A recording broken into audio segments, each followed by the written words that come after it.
제가 친구가 많습니다. 지난주까지 제 친구가 137명이었습니다. 어떻게 목사님 자기 친구를 그렇게 다 기억합니까? 페이스북에서 알려줬습니다. 제 친구가 137명이라고. 페이스북 친구가 137명입니다. 근데 문제는 그 친구 중에 본 적이 한 번도 없는 사람이 대부분입니다. 만난 적도 없는 사람이 대부분입니다. 어떻게 내가 그 사람들과 친구가 되었는지 저도 잘 모릅니다. 근데 여러 경로를 통해서 다양한 사람들이 친구라고 그렇게 나타나 있습니다. 그러면서 우리의 친구의 개념이 굉장히 모호해집니다. 그죠? 그래서 영국의 런던 타임즈가 그런 공모를 했다고 그래요. 친구라고 하는 개념의 정리, 그것을 현상 모집했다고 그래요. 친구는 과연 누구인가? 여러분 친구가 과연 누구라고 생각합니까? 친구. 그 런던 타임즈가 그렇게 현상을 공모했는데 그중에 1등, 2등, 3등을 선발했습니다. 이 사람이 친구의 개념을 가장 잘 정의한 분들이다. 그래서 발표를 했습니다. 3등부터 발표하면 3등이 뭐냐면 친구란 기쁨을 더해주고 슬픔을 나누는 자이다. 이해가 되죠? 친구는 누구냐면 기뻐해서 자기가 좋은 일을 막 얘기하면 같이 막 기뻐해줘. 기쁨이 2배가 되는 사람. 그게 진짜 친구다. 그런 것 같아요. 그죠? 어떤 사람은 내가 기뻐갖고 나 잘됐다고 막 얘기하면 별로 안 좋아하는 사람이 있어. 그 마음에 꿍 하고 막 저 사람만 잘 되나 막 이런 생각을. 그 친구 아닌 것 같아요. 그죠? 친구는 그 사람이 기뻐했을 때 같이 막 기뻐해주고, 그 사람이 슬퍼했을 때 같이 슬퍼하면서 내 슬픔을 나눌 줄 아는 사람, 내 기쁨을 배가시킬 수 있는 사람, 그게 친구다. 그렇게 정의가, 그게 3등이라고 그래요. 2등은 뭐냐면 친구란 큰 보따리의 동전과 같다. 그렇게 했대요. 그 뭐냐면 친구한테 가서 뭐 달라 그러면 끊임없이 주는 사람, 필요한 거 있으면 그냥 마음껏 쓰게 만들고 주는 사람, 베푸는 사람, 내 모든 사정을 다 이해하고 나의 어려운 형편을 기쁨으로 감당해 주면서 도와주는 사람, 그게 친구다. 그런 것 같아요. 그죠? 뭐 어려움 당했으면 누가 생각나냐? 친구가 생각나는 거예요. 그죠? 내가 힘들고 어려울 때 생각나는 사람, 그 사람이 친구예요. 그 사람한테 찾아가면 그 사람이 날 도와줄 것 같고, 그 사람한테 찾아가면 내 문제를 좀 해결해 줄 것 같은 사람, 그 사람이 친구가 되는 거죠. 그래서 친구는 힘들고 어려울 때 생각나는 사람이 친구예요. 그죠? 정의도 잘한 것 같아요. 근데 마지막 1등이 뭐냐면 이렇게 얘기합니다. 1등으로 당선된 정의는 이렇습니다. 친구란 온 세상이 나에게서 떠나도, 나를 다 버려도 내게 남아있는 사람, 그리고 나에게 다가오는 사람, 그게 진정한 친구입니다. 그게 1등 했다고 그래요. 다른 사람이 다 손가락질해도 그 사람만큼은 내 곁에 늘 머무는 사람, 다른 사람이 내 곁을 다 떠나는 일이 벌어져도 끝까지 나는 너를 믿는다고, 나는 너와 함께 한다고, I trust you, I'm with you, 그러면서 내 곁에 남아있는 사람, 그게 진정한 친구다. 이 부분에 대해서 이렇게 감동이 되더라고. 그죠? 과연 나에게는 그런 친구가 있는가? 다른 사람이 다 안 된다고, 다 손가락질하고, 목사님 미련하다고, 목사님이 잘못됐다고 막 그럴 때 내 곁에 남아있을 수 있는 사람이 있을까? 그게 진정한 친구라는데 그런 친구가 있을까? 쉽게 떠오르지 않아요. 쉽게 떠오르지 않아. 그죠? 쉽게 떠오르지 않아. 이분도 우리 집사람까지 떠오르지 않아. 그게 문제인 것 같아. 그게 진정한 친구다. 여러분에겐 그런 친구가 있어요? 모든 것을 다 맡겨도 좋은 친구, 서로를 위해서 그 무엇도 아깝지 않은 그런 사람. 근데 사실 우리 주변을 되돌아보면 친구는 나와 비슷한 사람들이 친구가 되는 거예요. 그죠? 학교나 같은 취미나 생각하는 것이나 가치관이나 삶의 태도나 경제적 수준이나 지적인 수준, 그리고 그런 것들이 서로 같은 부분이 있어야 친구가 되어주는 거예요. 그죠? 제 친구 중에 같이 운동을 하는 친구가 있습니다. 테니스를 하는 친구들이 있어요. 그 사람들에게는 공통점이 있어요. 우리는 뭐예요? 테니스를 좋아하는 사람, 그리고 테니스를 어느 정도 잘 치는 사람. 그런 공통 분모가 있으니까 우리는 테니스 치면서 운동하는 친구라고 그러면서 어울리면서 일주일에 한두 번 꼭 만납니다. 비슷한 사람끼리 어울리는 겁니다.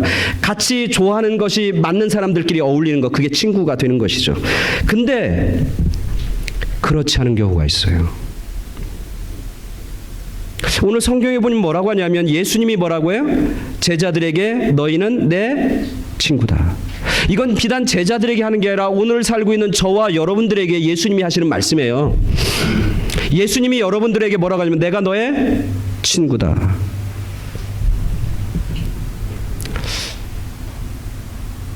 비슷한 점이 없는데도 불구하고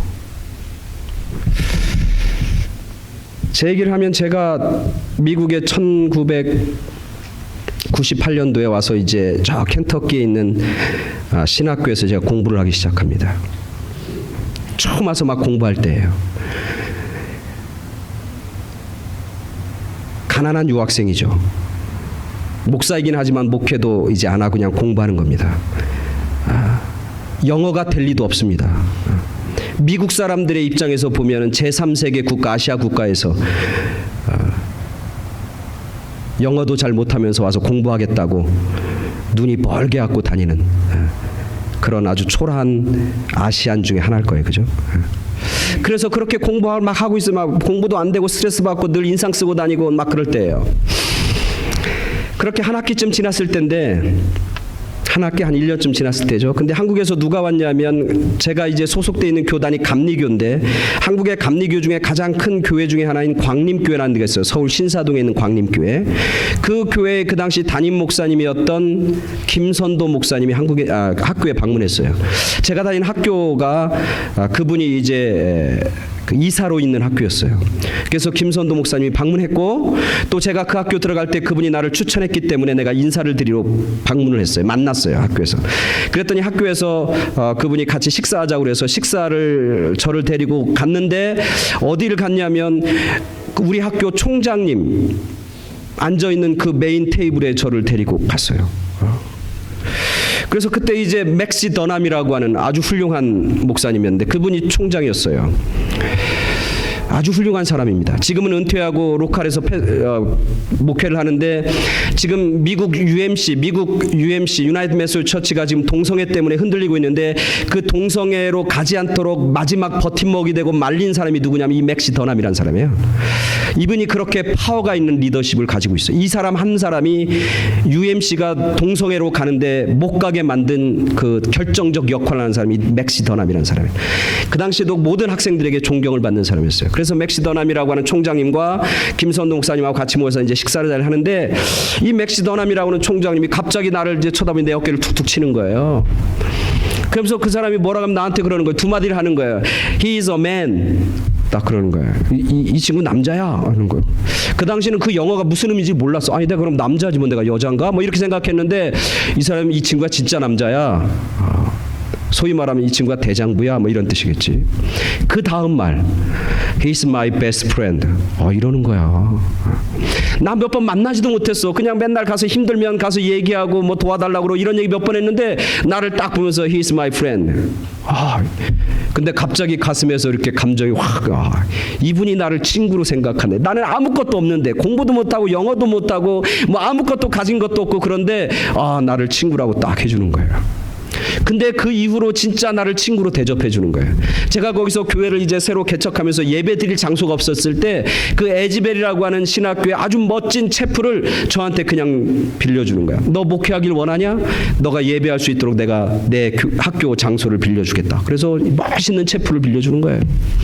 목회를 한 몇 달 하는데 어떤 한국분이 와서 자기 딸이 미국 사람하고 결혼하면서 한국을 떠나서 자기가 딸 결혼식을 해주지 못한 게 늘 마음에 마음에 한이 된다는 거예요. 그래서 날 찾아왔어요. 알지도 못하는데 목사님 내 딸 여기서 결혼 좀 해주실 수 있으면 좋겠습니다. 주례 좀 해주십시오. 그렇게 부탁이 왔어요. 그래서 그 딸을 만나서 한참 얘기하고 상담하고 나서 그럼 결혼식 하겠다고, 내가 주례하겠다고. 근데 뭐 결혼식 할 데가 없는 거예요.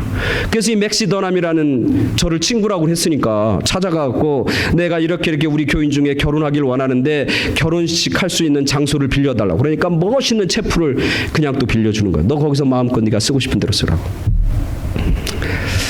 오늘 말씀을 준비하는데 그 맥시 더남이라고 하는 그분이 생각이 나는 거예요. 나랑 수준도 안 맞는 거야. 나랑 수준도. 그죠? 뭐 나를 잘 알지도 못하는 거야. 나랑 비슷한 것이 아무것도 없는 거야. 근데 나를 친구라고 얘기해주고 인정해주고 그리고 나를 친구로 대접해주고 대해줬던 그 사람이 이렇게 생각이 쭉 나더라고요. 근데 오늘 우리가 읽은 성경에 보면은 사실은 맥시 더남이라는 사람과 나와 친구가 된 것보다 더 말이 안 되는 얘기를 하는 거예요, 예수님이. 그죠? 무슨 말이 되는 게 아니냐면 예수님이 바로 나와 우리들에게 그리고 그 당시 예수님 곁에 있는 제자들에게 뭐라고 하냐면 나는 너의 친구라. 비슷한 것이 아무것도 없고 수준이 맞을 리가 없어요. 예수님과 제자들이 수준이 맞을 리가 없고 예수님과 나와 수준이 맞을 리가 없어. 수준이 달라요. 같은 게 아무것도 없는 거예요. 그분은 하나님의 아들이잖아요. 그는 아까 우리가 찬양했었지만 병든 자에게 손을 던지니까 치유가 되고 죽은 자를 일으켜 살리시는 분이잖아요. 우리는 뭐 그럴 능력도 없잖아요. 그럴 힘도 없고. 귀신을 내어 쫓을 뿐만 아니라 귀신이 예수의 얘기만 들어도 벌벌 떠는 그런 능력의 주님, 그게 바로 예수님이잖아요. 예수님 어떤 분입니까? 하늘의 비밀을 알고 있는 분이잖아요. 하나님의 뜻이 무엇인가 꿰뚫고 있는 분, 그분이 바로 예수님이잖아요. 바다도 잔잔케 하고 바람도 멈추게 하는 분, 그분이 바로 예수님이잖아요. 나와 여러분들과 예수님을 생각해보고 비교해보면 한 가지도 같은 게 없고 한 가지도 닮아갈 수가 없는, 마치 하늘과 땅의 차이가 크듯이 예수님과 나와는 그런 놀랍고 큰 차이가 있는 그런 분인데, 그분이 오늘 우리들에게 그리고 그 당시 제자들에게 뭐라고 하냐면 그럼에도 불구하고 오늘 본문에 보니까 나는 너희의 친구다. 내가 너희를 친구 삼았다. 오늘 말씀에 그러잖아요. 그죠? 너희는 나의 친구라.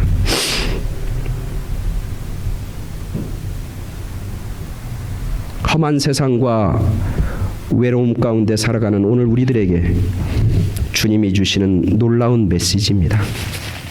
내가 너희의 친구가 되어주마. 나 같은 사람을 친구 삼았다고 하는 것, 이것이 주님의 은혜입니다. 이게 주님의 은혜입니다. 친구를 삼아주었다. 오늘 성경에 보니까 이제는 너희가 종이 아니다. 종은 주인이 하는 것을 알지 못한다. 이제는 너희를 친구라 하였다. 친구라 하였다. 내가 너희를 택했다. 너희가 나를 택한 것이 아니라 내가 너희를 친구로 택해서 세웠다.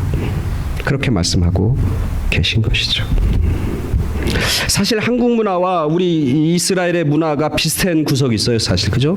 그래서 그런 얘기 있잖아요. 여러분, 군사부 일체, 이런 말 들어봤어요? 군사부 일체? 네.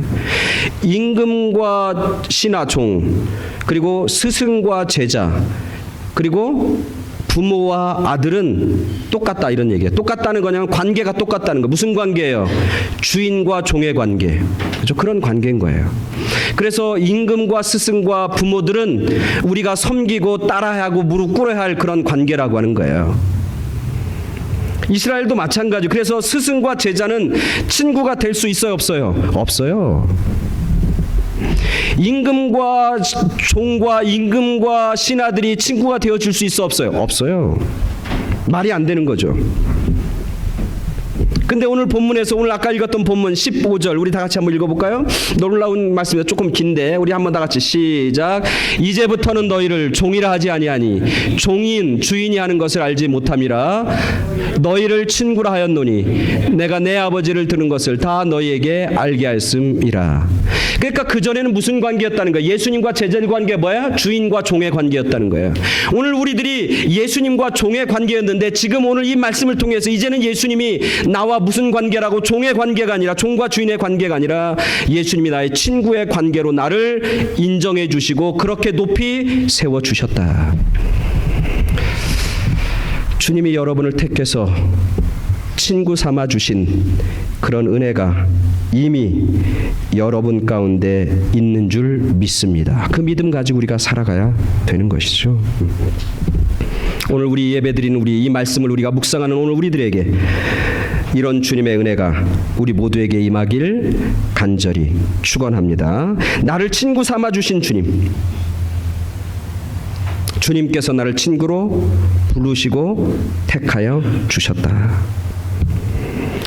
또 하나 오늘 이 본문을 묵상하면서 깨닫는 건 뭐냐면 친구들에게 우리는 영향을 받습니다. 그죠? 친구라고 하는 존재는 나에게 강력한 영향을 끼치고 미치는 사람이 친구예요. 그래서 친구는 나에게 굉장히 소중한 사람이에요. 그래서 우리가 자녀들을 위해서 기도하고 자녀들을 생각할 때마다 기도하는 기도 제목 중에 하나가 뭡니까? 주님, 내 아이가, 내 자녀가, 내 아들이, 내 딸이 좋은 친구들 만나게 하여 주시옵소서. 내 아이들과 내 딸이 만남의 축복을 허락해 주시옵소서. 여러분 그런 기도하잖아요. 왜냐하면 그 친구가 우리 아이들에게 굉장히 강력한 영향력으로 다가오기 때문에 그런 거예요. 지난주에 우리 위장로님 은퇴하시는 지방회 때 제가 설교한 거 여러분 기억하세요? 지난주에 제가 책 하나를 인용했잖아요. 책 하나가 무슨 책이냐면 2011년에 출판된 커넥티드라고 하는 책. 한국말로는 뭐라고 번역되어 있냐면 행복도 전염된다. 커넥티드. 기억나십니까? 지난주 예배 참석하신 분들? 하기야 일주일 전 얘기를 한다는 게 좀 무리긴 하지만 하여튼 커넥티드라고 하는 행복도 전염된다라고 하는 그런 책이에요. 그걸 쓴 사람은 하버드하고 여기 UC 샌디에고의 교수인 제임스 파울러라고 하는 사람과 니콜라스 크리스테스라고 하는 두 사람이 쓴 거예요. 수많은 사람들을 선택하면서 그 사람들의 삶을 이렇게 추적 분석하면서 깨닫는 도출된 결론이에요. 결론이 뭐냐면 친구가 행복하면 그 친구를 통해서 내가 행복할 수 있는 가능성이 몇 퍼센트 올라갔다고요? 지난주에 예배 참석한 분들 몇 퍼센트 올라갔다고요? 15% 올라가. 15%. 내 친구가 행복하면 내가 행복할 가능성이 몇 퍼센트가 올라가냐면 15%가 올라간다는 거예요. 근데 내 친구의 친구가 행복하면 내 행복이 올라갈 수 있는 가능성은 13%. 내 친구의 친구의 친구 3단계가 건너뛴 친구가 행복하면 내가 행복할 수 있는 가능성이 6% 올라간다고 그래요. 그게 이 사람들이 연구한 결과예요. 그래서 뭐라고 하냐면 결론이 뭐라고 그래요? 당신이 행복하길 원합니까? 당신 주변에 행복한 친구들을, 행복한 사람을 친구로 삼으십시오. 그러면 당신은 행복합니다. 당신이 불행하길 원하십니까? 당신 주변에 맨날 죽겠다고 하는 불행한 사람들을 친구로 삼으십시오. 그럼 당신은 얼마든지 불행할 수 있습니다. 그게 그 책의 결론이었어요. 이 얘기는 뭐냐면 내 주변에 있는 친구들에게 나는 절대적 영향을 받고 산다라고 하는 그런 의미죠. 오늘 예수님이 내가 너희의 친구다라고 얘기하는 건 뭐냐면 예수님이 나에게 뭐야? 선한 영향력으로 다가오는 진정한 친구라고 하는 거예요. 그래서 오늘 예수님이 얘기하는 거예요. 나는 너희의 친구다. 내가 너희에게 좋고 아름답고 선한 영향력을 너희 가운데 끼치길 원한다. 그러면서 얘기하는 거예요. 나를 닮아가야 된다. 그래서 예수님이 뭐라고 하냐면 내가 너희를 사랑한 것 같이 너희도 서로 사랑하라. 사랑에 대한 얘기를 하는 거예요. 왜? 친구니까. 내가 너희를 사랑한 것처럼 너희가 친구니까, 내가 너와 친구니까 내가 사랑한 대로 너희들도 그 사랑을 가지고 살아가는 것, 그게 진정한 친구의 관계다. 나를 닮아가는 것, 그게 친구의 아름다운 모습이다. 그렇게 말씀하고 계신 것이죠. 그래서 오늘 우리가 읽어보면 12절에 보면 내 계명을 너희에게 주는데 그 계명은 곧 뭐냐면 내가 너희를 사랑한 것 같이 너희도 서로 사랑하게 하려 함이라. 오늘 본문의 마지막 결론도 이렇게 얘기합니다. 내가 이것을 너희에게 명함은 너희로 서로 사랑하게 하려 함이라. 예수님이 사랑하셨기 때문에 우리를 친구로 삼아서 나의 사랑을 닮아가라고, 나의 사랑을, 내가 너희를 사랑한 것처럼 너희도 서로를 사랑하고 서로를 용납하며 살으라고 그렇게 말씀하여 주시고 가르쳐 주시고. 왜? 친구니까. 친구니까 얘기하는 거예요. 오늘 우리를 부족하고 연약하지만 주님께서 우리를 친구로 택해 주시고 친구로 삼아 주셨는데, 그 친구로 삼아 주신 은혜가 우리 가운데 있다면, 나를 주님이 친구로, 종과 노예가 아니라 친구로 삼아 줬다고 하는 그런 깨달음과 그 은혜가 우리 가운데 있다면 우리는 그렇게 고백해야 되는 거예요. 이제는 친구 되신 주님 닮아가겠습니다. 이제 친구 되신 주님 따라가겠습니다. 이제는 주님 말씀을 귀하게 듣고 내 삶을 새롭게 변화하는 그런 귀한 일들을 내가 감당하기. 왜? 친구니까. 예수님과 나와 상관없는 삶이 아니라, 예수님과 나와 아무 의미 없는 관계가 아니라, 예수님과 나와 동떨어진 삶이 아니라 예수님이 나의 친구니까 이제는 친구 되신 주님과 함께 내가 살아가겠습니다. 그렇게 고백하며 살아가는, 그래서 우리의 삶 속에서 주님의 향기가 드러나고 주님의 모습이 드러나고 주님의 영광이 드러나는 친구로서, 주님의 친구로서 승리하는 그런 귀하고 거룩하고 복된 삶을 사는 그런 우리 모두가 되길 간절히 축원합니다. 또 하나 오늘 본문에서 깨닫는 건 뭐냐면, 친구는 서로를 이해하고 아는 사람들. 오늘 성경에서 이렇게 얘기합니다. 이제부터는 너희를 종이라 하지 아니하리니 종은 주인이 하는 것을 알지 못한다. 종은 주인이 하는 것을 알지 못하고 주인의 생각도 알지 못한다. 반대로 친구는, 너희를 친구라 했느니, 친구는 내가 내 아버지께 들은 것, 내가 내 아버지께 듣고 갖고 있는 비밀을 너희에게 알게 하였다. 왜? 친구니까 알려주는 거예요. 내 생각이 어떤지, 내가 가지고 있는 비밀이 무엇인지, 내가 가지고 있는 마음이 어떤지를 알려주는 것. 친구니까 알려주는 거예요. 종에게는 알려주지 않는 거예요. 오늘 예수님이 제자들에게 내가 하나님께 들은 것을 너에게 알려주는데, 하나님의 비밀을 너에게 알려주는데, 이 비밀을 알려주는 것은 너희가 친구기 때문에 내가 알려준다. 그렇게 말씀하고 있는 것이죠.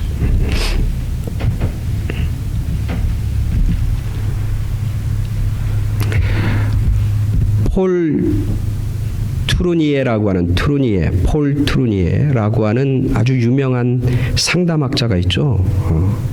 심리학자이기도 하고 1980년대 중반인가 후반에 이제 세상을 떠났지만 사람들에게 굉장히 강력한 영향을 끼쳤던 상담가였고 심리 치료자였어요.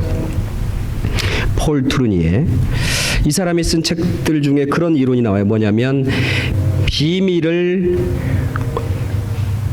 비밀을 관리하는, 그것을 중심으로 한 인간의 성장과 성숙, 이런 이야기를 해요. 뭐냐면 비밀을 핸들하는 거에 따라서 그 사람의 성숙도가 결정이 된다. 그 사람의 수준이 어린아이 같은 수준인 사람이 있다는 거예요. 어린아이 같은 수준, 유치한 수준. 그 사람에게 비밀을 알려주면 그 사람은 그 비밀을 지켜낼 수 있다 없다? 없다. 아이들에게 아빠가 이거 비밀이야, 이거 아무한테 얘기하지 마, 그리고 얘기해 놓으면 이 애들이 그걸 비밀로 또 간직하면서 그 비밀을 지켜요 안 지켜요? 안 지켜요.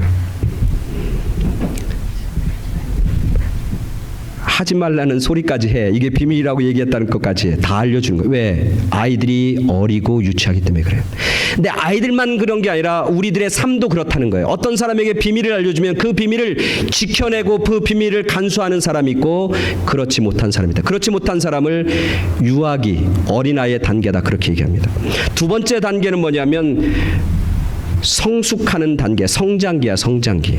그래서 티네이저라고 하는 걸 예를 들어요. 티네이저는 뭐냐면 자기의 비밀이 막 생기기 시작한다는 거예요. 자기의 비밀이 생기는 시기가 티네이저의 시기, 사춘기의 시기예요. 근데 자기가 가지고 있는 그 비밀을 누구한테 얘기하냐면 그 사람을 믿을 만한지 믿지 못할 만한 건지 구분하지 못하고 자기의 비밀을 얘기하는 사람들이 청소년기의 모습, 이제 막 성장하기 시작하는 사람들의 인격이다, 그렇게 얘기합니다. 뭐냐면 내가 비밀이 있어. 근데 이거를 저 사람한테 얘기하면 될까? 이 사람한테 이야기하면 될까? 그 구분을 못 한다는 거예요. 그래서 비밀을 간직하고는 있지만, 그래서 그 사람들의 특징은 뭐냐면 그 주변에 있는 친구, 그 주변에 있는 사람들에게 강력한 영향을 받는 단계다, 그렇게 얘기합니다. 세 번째 단계는 성숙의 단계예요. 성숙의 단계. 그건 뭐냐면 내가 비밀을 마음 놓고 이야기할 수 있는 사람을 찾고, 그리고 그 비밀을 마음껏 이야기할 수 있는 상대와 관계를 맺고 살아가는 사람들, 그게 진정한 성숙의 사람이고 진정한 친구다. 왜냐하면 서로 신뢰가 싹텄기 때문이다. 그렇게 비밀을 갖고 있지만 저 사람이 이 비밀을 지키고 이 비밀대로 살 것 같아야 이 비밀을 여는 거예요. 그리고 그에게 그 비밀을 가르쳐 주는 거죠. 신뢰라고 하는 부분이 밑받침되지 않으면 비밀을 이야기할 수 없어. 여러분도 마찬가지. 여러분이 가지고 있는 비밀이 있잖아요. 여러분이 가지고 있는 비밀, 다른 사람에게 보여주고 싶지 않고 알려주기 쉽지 않은 어려운 그런 비밀 같은 일들이 있잖아요. 그거를 나눌 수 있는 사람, 그게 진짜 친구라는 거예요. 그것을 나눠도 걱정하지 않는 사람, 그것을 나눠도 뒤돌아서서 후회하지 않는 사람, 그게 친구라는 거예요. 오늘 예수님이 얘기하잖아요. 뭐라고 얘기해요? 내가 너희를 친구로 삼았다고. 어떤 친구? 그냥 친구가 아니라 어떤 친구? 믿을 만한 친구, 신뢰할 만한 친구. 그래서 얘기하는 거예요. 내가 아버지께 들은 것, 내가 아버지께 받은 비밀, 천국의 비밀, 십자가의 비밀을 너희에게 알려줬다. 왜? 친구니까. 오늘 본문에 나와 있잖아요. 오늘 본문 핵심인 15절에 나와 있잖아요. 이제는 너희가 종과 주인이 아니라 내가 너와 친구다. 내가 너를 친구로 삼았는데 어떤 친구냐면 내가 신뢰할 수 있는 친구, 하늘의 비밀, 하나님의 비밀, 그것을 너희에게 알려줄 수 있는 친구, 그런 친구로 우리를 친구 삼아 주셨다는 거예요. 십자가의 죽음, 그 죽음을 통한 영원한 생명, 그것을 제자들에게 가르쳐줬고 오늘 우리들에게 가르쳐준 것이죠. 왜? 우리를 사랑하는 친구로, 신뢰할 수 있는 친구로 여겨주셨기 때문에 그래요.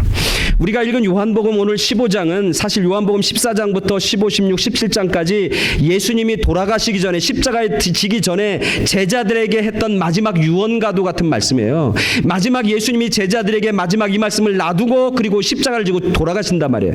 그 마지막 유언과 같은 그 자리에서 주님이 오늘 말씀하시는 거예요. 너희들은 내 친구라고. 그래서 너희들에게 하늘의 일을 알려줬다고. 하늘의 복음을 알려주었고 하늘의 진리를 알려줬고 하늘이 갖고 있는 비밀을 너희에게 알려주었다고 말씀하고 있는 것이죠. 그러면서 이렇게 얘기하는 겁니다. 나는 너의 진짜 친구라고. 그러면서 오늘 우리가 읽은 본문에 두 번째가 나오잖아요. 사람이 친구를 위하여 자기 목숨을 버리면 이보다 더 큰 사랑이 없다. 여러분, 예수님이 여러분의 친구인 것을 믿습니까? 여러분 한 사람 한 사람을 위해서 목숨을 버리는 사람이 진정한 친구예요. 나를 위해서 목숨을 걸고 목숨을 버릴 사람이 누가 있을까? 친구를 위해서 목숨을 버리는 사람이 진정한 친구라는 거예요. 그 사람이 진짜 친구라는 거예요. 저 사람 때문에 내가 손해볼 것 같아. 그래서 저 사람 어렵고 힘들 때 내가 가까이 하면 안 되지. 그런 사람은 친구가 아니라는 거예요. 오늘 예수님이 오늘 우리들에게 그리고 그 당시 있는 제자들에게 말씀하시고 난 너의 진정한 친구야. 왜? 나는 너희를 위해서 목숨을 걸어. 나는 너희를 위해서 내가 목숨을 바쳐. 목숨을 바치는 사람이 진짜 친구인 거예요. 목숨을 바치는 사람, 목숨을 바치는 친구보다 더 귀한 사람은 없는 거예요. 여러분 혹시 이 땅에 살면서 그런 친구가 없을 수 있어요. 없을 수도 있어요. 아니면 지금 생각나지 않을 수도 있어요. 괜찮아요. 누가 계시니까? 진짜 친구인 주님이 계신 줄 믿습니다. 그분이 계셔요. 여러분 한 사람 한 사람이 어떤 형편 속에 있든지 어떤 상황 속에 있든지 그 가운데 나의 진정한 친구 되신 주님은 곁에 계셔요. 내가 짐을 지고 무거운 짐을 지고 죄의 짐을 지고 계실 때에도 주님은 나의 친구가 되어서 함께 죄짐 맡은 구주 예수, 내 친구 되신 주님. 죄짐 맡은 우리 구주, 얼마나 귀한 주님이신지, 내 친구 되신 주님, 그렇게 고백하잖아요. 그래서 진짜 예수님은 저와 여러분들의 친구인 거예요. 그분이 이 성경을 통해서 하나님의 비밀을 알려줬기 때문에 친구고, 그분이 나를 위해서 생명과 목숨과 십자가를 졌기 때문에 친구고, 그분이 내가 너를 친구 삼았다고 인정해 줬기 때문에 오늘 우리가 여기 와서 예배 드리니까 예수님의 친구인 거예요. 오늘 본문에서 마지막에 보면 이렇게 얘기합니다. 우리를 친구 삼아 주신 이유와 목적이 있는 겁니다. 왜 그럼 나 같은 사람을 주님이 친구 삼아 주셨을까? 날 택했다. 친구로 내가 너를 불렀다. 친구로 내가 너희를 택했다. 오늘 우리가 읽은 16절 우리 다 같이 읽어보겠습니다. 이 말씀 읽고 오늘 말씀은 마치도록 하겠습니다. 우리 다 같이 시작. 너희가 나를 택한 것이 아니요 내가 너희를 택하여 세웠나니 이는 너희로 가서 열매를 맺게 하고 또 너희 열매가 항상 있게 하여 내 이름으로 아버지께 무엇을 구하든지 다 받게 하려 함이라. 아멘. 하나님께서 나를 택해 주셨. 뭘로 택했다고 그랬어요? 친구로 택해 주셨다는 거예요. 내가 너희를 친구로 택해 주신 이유는 뭐냐면 너희가 가서 열매를 맺게 하기 위해서, 그리고 너희의 열매와 풍성함이 늘 너희 가운데 끊임없이 일어날 수 있도록, 그리고 너희 삶 가운데 기도가 응답되어지는 하나님의 살아계시는 역사, 하나님이 너희를 기도를 들으시고 응답하시는 놀라운 역사가 너희들 가운데 있게 하려고 내가 너희를 친구로 삼았다 말씀하시는 거예요.